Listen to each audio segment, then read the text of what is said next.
আমরা চালটাকে ভালো করে ধুই, কুলো দিয়ে বাছড়ে আমরা রান্না করছি। আরে বাবা, চালের তো পোকা, তো শুরুইটাই তো পোকা, আবার শুরুই পোকা, আলাদা কথা, অবাক কাণ্ড।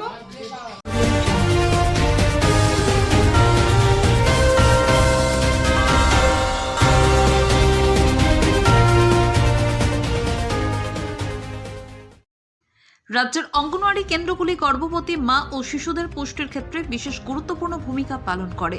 তারপরেও অঙ্গনওয়াড়ি কেন্দ্রগুলির খাবারের মান নিয়ে মাঝে মধ্যেই প্রশ্ন উঠতে দেখা যায়। ঠিক একই ঘটনা এবার সামনে এলো অন্ডাল ব্লকের অন্তর্গত উখড়ার শফিকনগরের 242 নম্বর অঙ্গনওয়াড়ি কেন্দ্রে। এখানকার খাবারে দেখা মিলল পোকা, যে কারণে ক্ষোভে ফেটে পড়লেন অভিভাবকেরা। এমনকি এই ঘটনায় মেজাজ হারালেন অঙ্গনওয়াড়ির শিক্ষিকা। স্থানীয় সূত্রে খবর, শুক্রবার সকালে গর্ভবতী মহিলারা এবং শিশুরা অঙ্গনওয়াড়ি কেন্দ্রের পুষ্টিকর খাবার আনতে গিয়েছিলেন।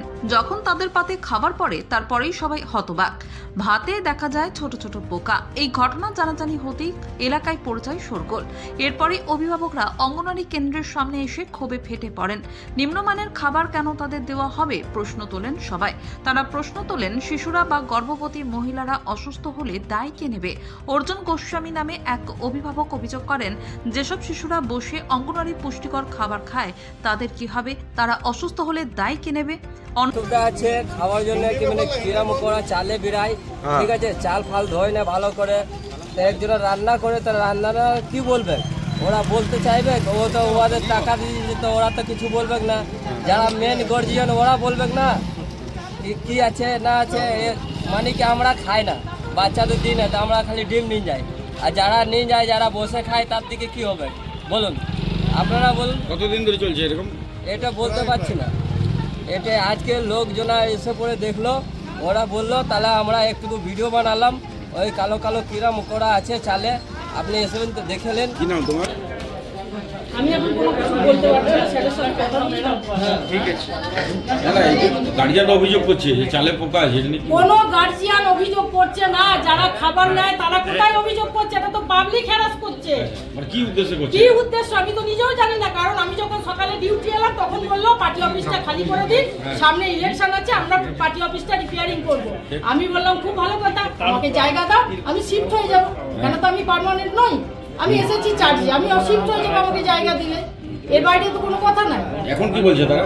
এখন এবার কোথা থেকে আমি এখানে চালটা কি আপনার নয়, মানে স্কুলের চাল, এটা স্কুলের চাল, এগুলো সরকার দেয়, আমরা তো বাড়ি থেকে কিনে এনে চালে রান্না করি না। না এতটা পোকা থাকে? এবার পোকা মানে কি, চালটা এক একবারে আমাদের 3 মাস 4 মাসের খাবার দিয়ে যায়। এবার চাল থাকতে থাকতে তো অটোমেটিক আমরা ঘরে যখন 10 কেজি চাল এনে রান্না করছি, তাতেও তো একটা দুটো শুরুই ঢুকছে, ধরছে নাকি চালে শুরুই পোকা, এটাই তো আলাদা। কত জনের রান্না হয় ডেইলি? এখানে প্রত্যেকদিন 39 জনের রান্না।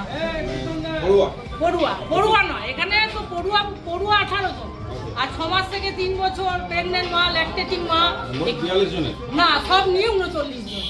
হ্যাঁ, खाना ले जाते हैं? खाना अंदर और क्या क्या देता है? एक दिन आधा एक दिन गोटा, एक दिन आधा एक दिन गोटा। ये कीड़ा निकाल रहा है, क्या बोलिएगा? वो तो एक दूसरा निकलता है, कहीं झूठ बोले ओ निकलता है कीड़ा डेली डेली ऐसे है? कोनो दिन अच्छा है, कोनो दिन डेली नहीं। आज कैसे है रान्ना कैसे? अब अभी तो आया और खाना लेने आए थे? पोका मिल रहा है चावल में? चावल में रान्ना देखा, भात देखा? बोला भात हुआ नहीं, हमें अभी तो आया देखिए।